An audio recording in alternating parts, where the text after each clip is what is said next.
Muito feliz de estar com os irmãos, trago a paz dos meus pastores. Avançando no livro de Atos, capítulo 26. Estou treinando. Quem sabe, né? Um dia Deus acha graça. Atos dos Apóstolos, capítulo 26. Todos encontraram? O texto diz assim: Paulo se defende diante do rei Agripa. A seguir, Agripa, dirigindo-se a Paulo, disse: Você está autorizado a falar em sua defesa. Então Paulo, estendendo a mão, passou a defender-se nesses termos: Tenho-me por feliz, ó rei Agripa, pelo privilégio de hoje, na presença do Senhor, poder produzir a minha defesa e de todas as acusações que os judeus fazem contra mim, especialmente porque o Senhor é versado em todos os costumes e questões que há entre os judeus. A igreja pode aceitar. Por isso, peço que o Senhor me ouça com paciência quanto à minha vida desde a mocidade, como decorreu desde o princípio entre o meu povo e em Jerusalém. Todos os judeus a conhecem, pois na verdade eu era conhecido deles desde o princípio.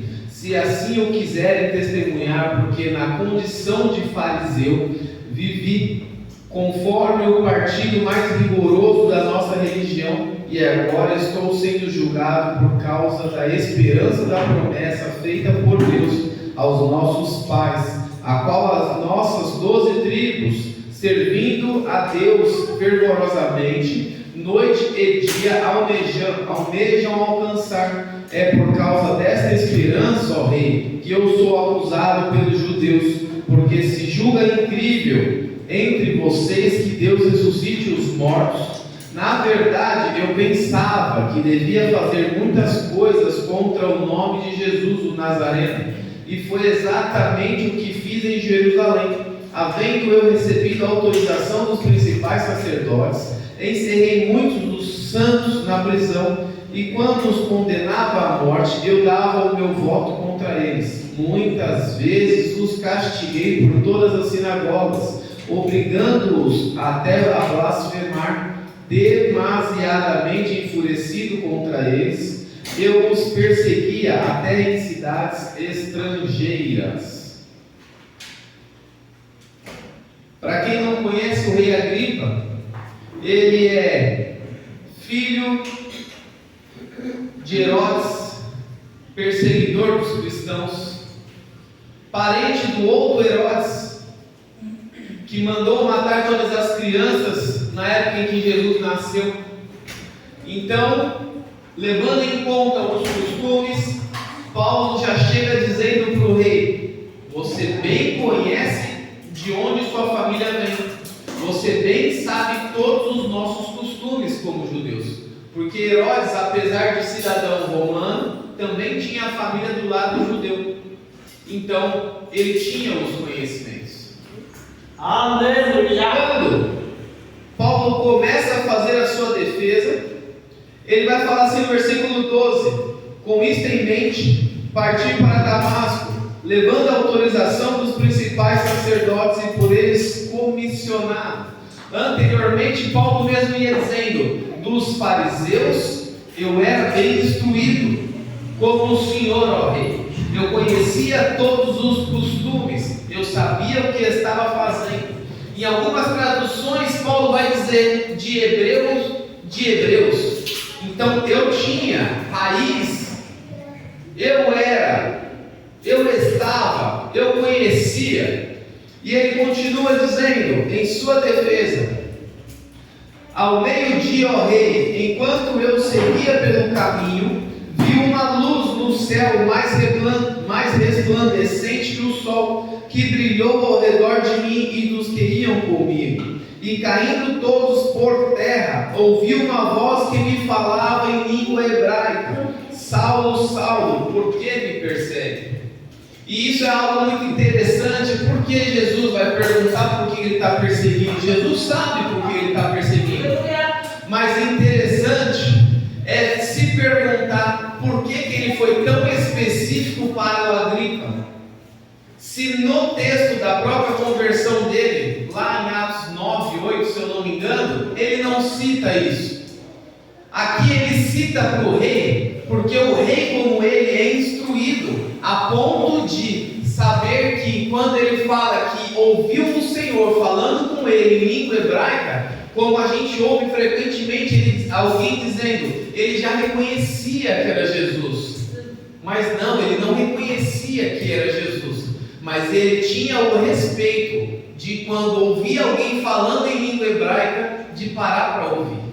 Porque o hebreu não falava hebraico constantemente, o hebreu falava aramaico.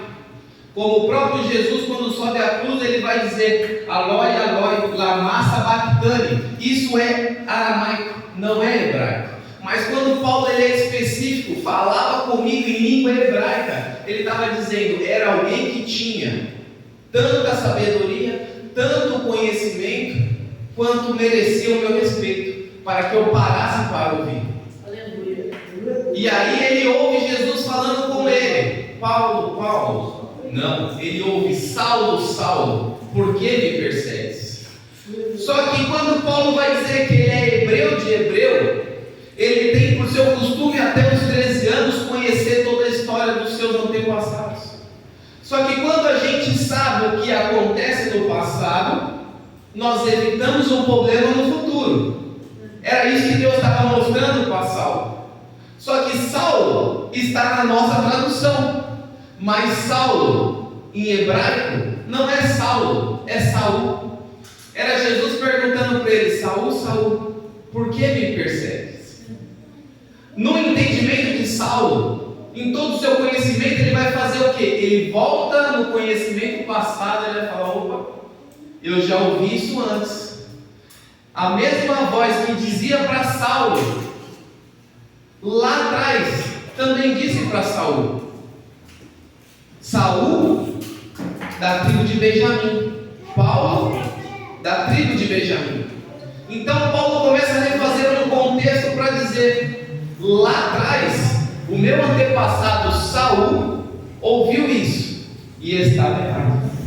Lá atrás, Davi, a quem eu honro, a quem era o escolhido segundo o coração de Deus, perguntou para Saul, por que me persegues? Por que persegues teu servo? E para conhecimento dos irmãos, essa frase está em 1 Samuel, capítulo 26, versículo 17. E Davi pergunta para Saulo, por que persegue, ó rei, esse teu servo? Naquele momento, Deus estava mostrando para Saulo, olha no passado, para não errar no seu futuro. É Deus dizendo para a igreja, eu não apago o seu passado, sabe por quê? Para você não tropeçar de novo no mesmo lugar de onde eu te tirei. Do mesmo lugar de onde você estava caído, não vai cair de novo. É por isso que eu não apago o teu passado. É por isso que o inimigo ele fica frequentemente tentando acusar, falar, você é pecador. Porque Deus não apagou de onde você veio. Deus te tirou de lá. Mas isso serve como paralítico. Jesus fala, pegue sua cama e ande. Era Jesus falando para aquele homem, não se esqueça de onde você saiu, mas segue em frente. Naquele momento, Saulo ele faz uma reflexão. A última vez que eu ouvi essa frase sendo dita, Saul estava em pecado, não estava com Deus e estava indo na direção errada. Então deixa eu prestar atenção em quem fala comigo. Em seguida, ele diz assim, é duro para você ficar dando coices contra os aguilhões? Então eu perguntei, Senhor, quem é você? Ao que o Senhor respondeu, eu sou Jesus, a quem você persegue, mas levante-se e fique em pé. Eu apareci para você para constituí-lo ministro e testemunha, tanto das coisas que você me viu, como daquelas que ainda não lhes apresentei. O Senhor está dizendo para alguém, eu vou te levar muito além, mas preste atenção de onde você veio, para não cair de novo. Aleluia. Preste atenção de onde foi que eu te tirei, para não voltar para lá. Aleluia. O chamado é grande, o chamado é longo, é profundo. Vai mergulhar onde muita gente nunca mergulhou, vai andar por onde muita gente não andou, vai estar diante de reis fazendo defesa do evangelho onde muita gente não teve coragem de ir. Mas não se esqueça, Saulo, que me persegues, então não erra aí de novo. O texto continua quando ele diz assim: mas vou livrar você do seu próprio povo, vou livrar você do seu próprio povo e dos gentios, para os quais eu os envio, para abrir os olhos dele e convertê-los das trevas para a luz e do poder de Satanás para Deus, a fim de que eles recebam remissão dos pecados e herança entre os que são sacrificados pela fé em mim. Assim, ó rei Agripa, não fui desobediente à visão celestial, mas anunciei primeiramente aos de Damasco e em Jerusalém e por toda a região da Judéia, e também aos gentios que se arrependessem e se convertessem a Deus, praticando as obras dignas do arrependimento. Por causa disso, alguns judeus me perseguem. Por causa desse chamado, Paulo está falando: eu me converti, mas quem era hebreu de hebreu comigo não quis me aceitar mais. Quem andava comigo já não quer andar mais. Quem falava comigo já não quer falar mais. E isso é lícito que aconteça, porque senão o chamado não flui. O Senhor ele vai falar assim para alguém: eu te tirei da sua terra, da tua parentela, porque quem cresceu com você não aceita que eu te fiz fluir e ele não. É por isso que eu mudei você de endereço. É por isso que eu mandei você para longe, para que o meu chamado na tua vida fosse do jeito que eu quero que seja, não do jeito que você imaginou que seria. Na cabeça de Paulo, ele ia matar alguns cristãos e estava fazendo o melhor que ele podia. Mas na cabeça de Deus, Paulo estava pregando até para a majestade. Na cabeça de Deus, Paulo estava convertendo a ilha inteira. No pensamento de Deus, Paulo, enquanto o navio naufragava, pregava para aqueles homens que estavam levando preso. Alguém ainda vai dizer: Paulo, você está louco de tanto estudar, de tanto conhecimento, você pirou, Saulo. Aí Saulo vai responder: eu não estou louco, ó excelentíssimo Festo, pelo contrário, digo palavras de verdade e de bom senso, por tudo isso é do conhecimento do rei, a quem eu me dirijo com franqueza, pois estou persuadido de que nenhuma destas coisas lhe é oculta, pois nada se passou em algum lugar escondido. Por isso pergunto, ó rei Agripa, o senhor acredita nos profetas?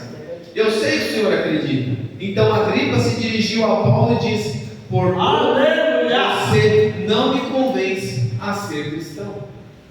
No seu coração, o rei já tinha se convencido. Ele não deu o braço a torcer porque ele também tinha origem judaica. Mas aqui dá para entender que ele já tinha entendido que Cristo era o caminho, a verdade e a vida. Se convenceu a Paulo, não vai convencer a mim. Se converteu aquele que perseguia, não vai converter a mim. Se mudou aquele que perseguia, não vai mudar a mim. Peço a Deus que faça com que, por pouco ou por muito, não apenas o Senhor, ó Rei, mas todos o que hoje me ouvem, venham a ser alguém como eu, mas sem estas correntes. A essa altura levantou-se o rei e também o governador e Berenice, bem como os que estavam assentados com eles, e ao saírem falavam uns com os outros, dizendo: este homem não fez nada passivo de morte ou de prisão. Aqui é a confissão de fé deles, falando que eles acreditam no que Paulo está dizendo, eles acreditam no que Paulo está vivendo. Amém. Eles acreditam no. Muitas das vezes nós olhamos para aquilo que somos, fazemos uma balança com o chamado que o Senhor coloca nas nossas vidas, ou faz alguém proferir para nós, faz um balanceamento e fala: não dá, Senhor, para viver isso aqui não. O Senhor está esperando muito de mim que não sou nada. O Senhor está esperando muito de mim que era perseguidor. O Senhor está esperando muito de mim que era contra aqueles que hoje são. Mas o Senhor, Ele chama não pelo que você é hoje, mas pelo que você vai se tornar amanhã, porque Ele já sabe. Aleluia. O Senhor, Ele não olha para nós hoje, Ele olha para nós no chamado dEle. Ele não olhou para Davi segundo o seu coração quando Davi estava no campo. Ele olhou para Davi segundo o coração quando Davi estava se arrependendo dos seus pecados. Porque essa é a questão do ser segundo o coração dele. Não é ser o melhor dele, não é ter a melhor tropa, não é cuidar da ovelha melhor. É ter o coração quebrantado de poder olhar para ele e falar: Senhor, eu errei. O Senhor me dá mais uma chance. O Senhor me dá mais uma oportunidade. Não prevaleça o povo, não prevaleça o povo, mas caia a culpa sobre mim que errei. Esse era o Davi que o Senhor enxergava quando mandou Samuel na tenda de Jessé. Era esse o Davi que o Senhor enxergava quando mandou Samuel falar a Saul que o perseguia: o Senhor já não está mais convosco, o Senhor já escolheu um melhor do que você. Muitas das vezes nós olhamos e não cremos naquilo que o próprio Senhor Ele fala, mas o Senhor Ele vai falar: eu estou te levando mais alto. Aleluia. Mas não se esqueça de onde eu te tirei, Aleluia. senão eu te deixo voltar a falar. Glória a Jesus. Em tudo, o Senhor Ele dá uma estratégia. E essa era a defesa de Paulo. Quando o rei Agripa, ele vai dizer assim: este homem tinha tudo para ser solto, mas se não tivesse apelado a César. Só que Paulo, ele apela a César, não porque ele queria ser julgado por César, é porque ele não queria ser solto. Porque se ele fosse solto, o caminho dele era de volta a ser perseguido. Mas ele preso, o caminho dele era livre para pregar o Evangelho. Muitas das vezes nós achamos que nós caímos no lugar errado. Só que o lugar errado para nós é o lugar certo para Deus. O lugar certo para Deus é onde alguém vai poder olhar e vai falar: um dia, se eu for crente, eu quero ser igual a Ele. Um dia, se eu aceitar esse Jesus, eu quero aceitar igual a Ele, igual a ela. Era isso que Paulo estava fazendo. Aos olhos humanos, Paulo estava preso. Mas se nós lermos as cartas de Paulo, ele vai dizer na sua carta que ele estava mais preso dos presos, que aquele era o momento mais feliz da vida dele. Paulo fala que ele está alegre porque ele está servindo ao Senhor. Paulo não tinha que pagar pelas suas viagens missionárias. Era a roupa que bancava as viagens dele, porque ele ia de navio em navio preso pelo Evangelho, pelo qual mesmo ele dizia: eu era escravo do pecado, hoje sou escravo de Cristo, e faço disso a vontade dele na minha vida. Muitas das vezes nós olhamos para onde estamos e não queremos, mas nós deixamos de perguntar para Deus: o que é que tu queres comigo neste lugar? Quando somos obedientes, o Senhor Ele faz coisas que nós não esperamos, aonde nós não queremos, mas que funcionam com o chamado que Ele escolheu para nós. Eu me lembro de uma vez que estava com um contrato grande e me chamaram para uma reunião porque eu não quis trabalhar no domingo. Meu contrato era de segunda a sábado, me chamaram no domingo, eu falei, não vou contar no meu contrato, vou ficar em casa. Eu tenho meus compromissos. Me chamaram para uma reunião, cancelaram o meu contrato. E como todo contrato grande dói mais do que vários contratos pequenos, eu voltei para casa e entristecido fui para o culto. No culto o Senhor falou comigo, logo no meio da árvore. Falei, tá bom então, vou descansar. Fiquei um mês fazendo curso, e aí o meu fornecedor me indicou por uma empresa que hoje já não existe mais, que precisava de um técnico com as minhas qualidades. Só que antes disso, eu participando de um orçamento em um conjunto de casas, o cliente, como a maioria dos clientes fica fazendo leilão de preço, mandava minha mensagem para o outro, a mensagem do outro para mim, e eu vi naquelas mensagens quem era, o número de telefone e o quão mal de mim ele falou. E eu nunca falei mal de outro técnico. Eu falo mal do produto, ou eu pego um fornecedor, mas eu não posso falar daquele que eu não conheço, então eu não tenho esse costume. Mas é uma prática comum do mercado. E aí eu fui, me indicaram, o cara falou, vou te mandar para um cara bom e tal, ele está precisando de um técnico. Fui lá, sentei, fiz a reunião com o cara. Ele falou, não, quero contratar você e tal, você topa? Eu vou pensar. Quando eu saí de lá, eu voltei falando para Deus, Deus, o Senhor tinha tanta gente para colocar na minha vida. O Senhor tinha tanta gente para me colocar no caminho, o Senhor vai colocar logo no caminho do inimigo. E por coincidência de Deus, aquele cara era o mesmo que há meses atrás estava falando mal de mim e eu já estava rançoso já, porque a carne é fraca.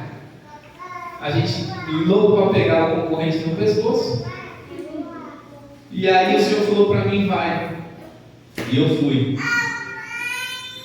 Só que o Senhor, Ele permite a gente ter experiências que nós não imaginamos. E eu era muito limitado até aí.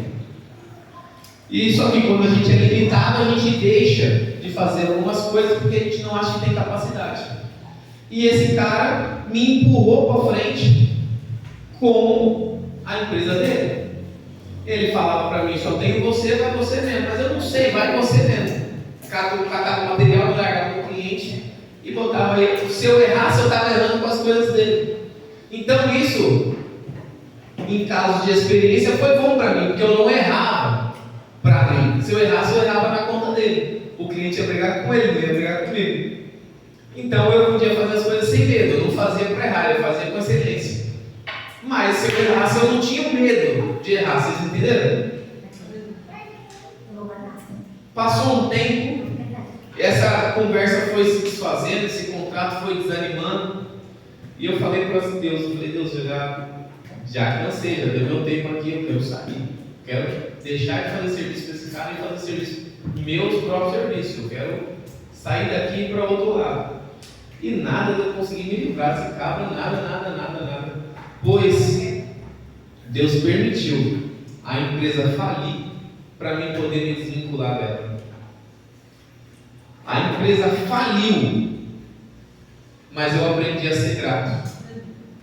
Orei para o Senhor. Eu acho que a gente já estava quase para vir para cá quando isso aconteceu. Orei para o Senhor e falei para Deus, tem filho para criar, tem família para cuidar, não deixa assim não. Eu entendo que, mas já passou, já está tudo perdoado, está tudo certo. Aí Deus deu para ele um serviço numa multinacional. O cara fechou a empresa, eu me livrei dele e o Senhor ainda abençoou ele do outro lado. Porque eu aprendi a ser grato. Depois disso, ficamos um pouco próximos. E hoje, eu entendo de onde eu saí, de onde não é para voltar, mas tenho que vigiar todos os dias, porque as propostas vêm, as oportunidades vêm. Eu já testemunhei várias vezes para a igreja. Quantas das vezes vem coisas muito maiores que eu olho para trás e falo, não dá, não olha não. Se olhar, apagou. Então não pode pode nem olhar, tem que desviar o olhar. E o Senhor, Ele nos lembra constantemente do nosso passado, para a gente não errar no nosso futuro. O mesmo Paulo, o mesmo Saulo, lá na frente vai dizer nas suas cartas que tem um espinho na carne, que pede para o Senhor tirar o espinho da carne, mas o Senhor diz para ele: a minha graça te basta. Nós não sabemos qual era o espinho na carne de Paulo, mas com certeza toda vez que Paulo pensava em voltar atrás, alguma coisa espetava a carne dele, que ele falava: não dá para voltar para cá. Esse aqui não é o caminho que eu devo tomar. Eu preciso me recondicionar, eu preciso me reposicionar. Então fique com essa palavra no seu coração. Não se esqueça de onde o Senhor te tirou, porque de hoje em diante o Senhor vai te levar muito além. Alguém ainda vai dizer: você estudou demais, você buscou demais, você acha que é sábio demais. Mas quem te deu essa condição foi o Senhor. Aleluia. Então usufrua do chamado que o Senhor te deu. Amém? Eu agradeço a oportunidade.